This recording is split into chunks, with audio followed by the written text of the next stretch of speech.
Well, hey folks, it's your old pal King Waspinator here, and I'm going to lead off this episode of Film Virgin with a tiny little disclaimer.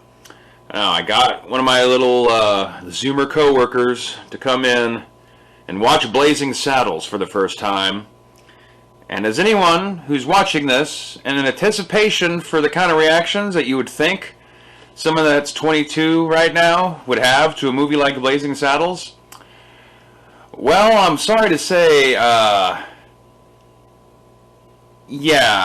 I guess, just check out what he had to say, and maybe you'll see what I mean, that I kind of was surprised at how much he completely missed the point. Alright, so you just watched Blazing Saddles for the first time. How old are you? I'm 22. And this is the year 2020, so a 22-year-old borderline millennial Zoomer just got to see Blazing Saddles in the environment that we're currently in right now. So, give us your thoughts. Let's see. I enjoyed it. Thought it was, I was very, impressed by the cinematography. Yeah, Blazing Saddles has famous for its quality cinematography. The humor was pretty on the nose. You know, it wasn't anything too crazy. It was when I learned that it was produced by Warner Bros. I sort of saw that in a lot of the dialogue. Yeah, quite frequently I'm able to tell what studio a movie has been made by its dialogue.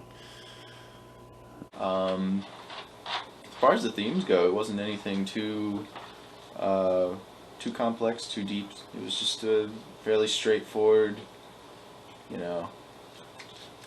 parody western flick, and yeah, I thought it was good. It wasn't like the best film I've seen, but it got a few laughs out of me, like a few genuine laughs, and Does an android ever really laugh genuinely?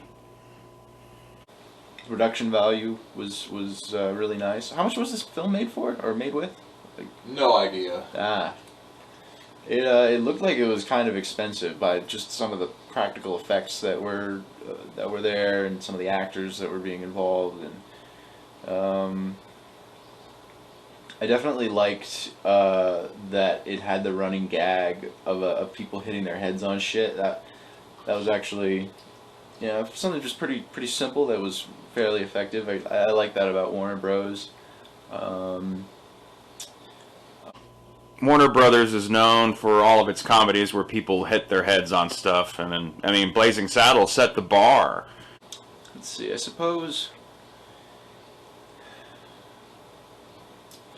I liked how the main character never really uses violence as a solution. He's always like using his wit. Yeah, there was nothing violent about blowing Mongo up with the exploding candygram. Not violent at all. Which kind of, and all of the racist dudes are sort of just put into like they're all just portrayed as like these imbeciles, and it just has that whole theme throughout the entire film that Well, that was what was heart of gold. That's what was groundbreaking about this movie originally, was how much it not only just kind of deconstructed Western tropes, but it like deconstructing racism too. Yeah, it did it quite effectively. It was very easy to follow along to. There were some things that I wasn't too. Did you find it terribly problematic from a modern standpoint? No, like it stands up.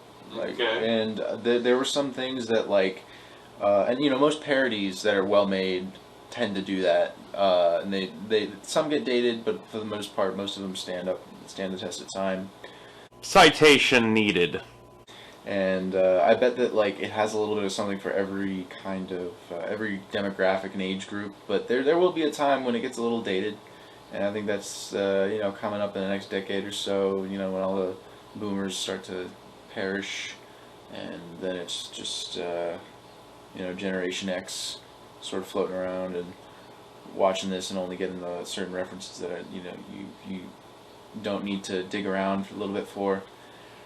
But how long was it? Like an hour, 30 minutes? It didn't. Yeah, it was almost exactly an hour and a half long. Yeah, it wasn't. It wasn't like it didn't get boring at any point. It didn't lose my interest. It had a good pacing. The actors, it was like watching a play. That's what I really liked about it. They were very exaggerated. They It's had very vaudevillian. Yep. Especially with the Lily Von Stutz sequence, I was basically getting to watch a little vaudeville show. And the actors did a really good job. I really thought that the entire, there's some musical sequences, but it's not a musical by any means. It just has those. What did you think about the end where the movie spills out into the real world and all that? That was good. That was really what I liked. That was I kind of expected it. Like I didn't really I wasn't too surprised when it happened. That's definitely like Warner Bros. Type comedy, like breaking the fourth wall. They did that a few times. Yes, once again, Warner Brothers, famous for breaking the fourth wall and having movies that bust out of their fictional, self-contained bubble and spill across the Warner Brothers studio lot, starting a big, massive inter-studio brawl. Every Warner Brothers movie, like that was how Batman vs. Superman ended. Very creative film, and they stuck to their guns. No pun intended. They did a really good job keeping the camera just on the action.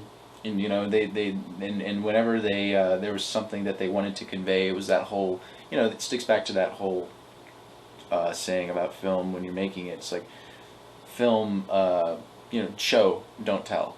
Yeah. And there's a lot of times when it would do that, and I thought that was actually pretty funny. Like the one where they come into town, like he comes into the town, and then they're like, there's that big sign that has like the spring roll, and it's pulled down, and then it just like shoots back up when they all see that he's black, and it just shows like the ignorance of the town, being as humble as it is. It's just that time period, and it was and that just kind of conveys the whole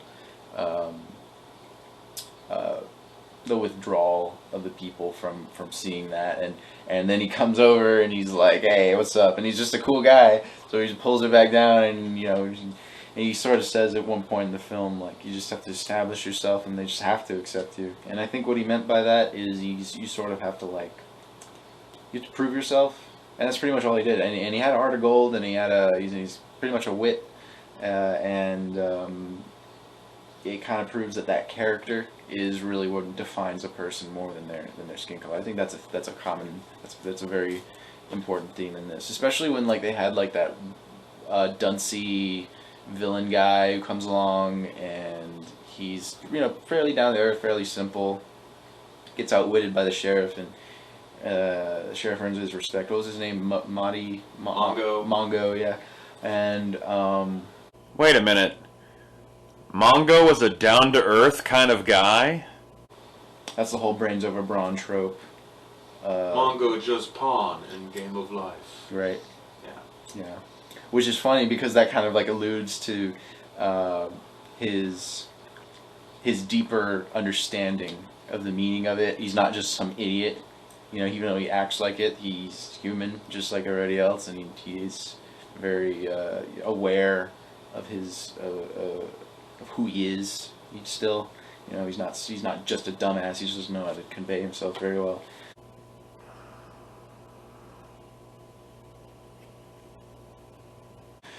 Good film. I enjoyed it. All right. Yeah. Well, so you give it your recommendation? Yeah, I think that this would be something that you should definitely just sit down and watch with some friends. If you were going to rate it on a scale of 10? Of 10, I'll make it 1 of 100. No, just 1 through 10. You can do a points, however you want to do it. But pick a number. Let's see. 5 being average and meh. I think I'm going to have. Just give me one moment. I'm determining what I'm rating. Yeah, juggle the various things that you factor into what makes a movie good in your head, and the things about it that kind of dragged it, maybe. So 5 being average, like it's not amazing. 10 being perfect, 5 being average, 1 being a total piece of flaming shit that you couldn't even finish. Yeah.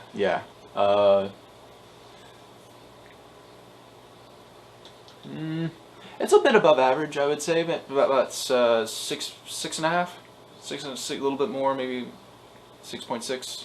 That's good. That's a good film. All right. That's above. It's above average in my opinion. Like an average film, I would say would be something that you maybe. Well, maybe I'll be a bit more. There's a lot of work into it, and I can respect that. Maybe it's like a 7.5, 7.6 for sure. It's being a little gratuitous, or a little less gratuitous than it could have been before. But an average film like that I would think of is like something that's just cliche, for the most part. Like a Disney film. Like a Disney film is average, in my opinion. Yeah, they're fun to watch. They have a lot of money in production, and they're designed like roller coaster rides, so you enjoy them while they're watching them, but they're kind of hollow. And repetitive, and the themes are taken. And so aimed to please everyone that they don't really take any chances ever. Yeah, this one's got a little something. This one's got a little something. Some people consider this movie terribly controversial, and it was terribly controversial when it came out. And to this day, the heavy use of the N-word by white actors and whatnot, but it doesn't. As I say, this movie is supposed to deconstruct racism and deconstruct Western movies. So yeah. So that whole it was like what you were saying with that last review. Like there's some movies like RoboCop where you can see, you can taste the icing and it tastes good. And then you taste the cake, and that's, it could be even better. I'd have to go back and rewatch it, and I guess I'll leave a link in the description box below to the last episode of Film Virgin where I made him watch RoboCop. But I really am having trouble remembering making some sort of big cake and icing analogy to RoboCop, so I'm not sure where that's coming from. All right, final thoughts. Definitely watch it while you're stoned. Well, on that note, we'll see you next time. Be sure to hit like and subscribe and all that ruddy nonsense.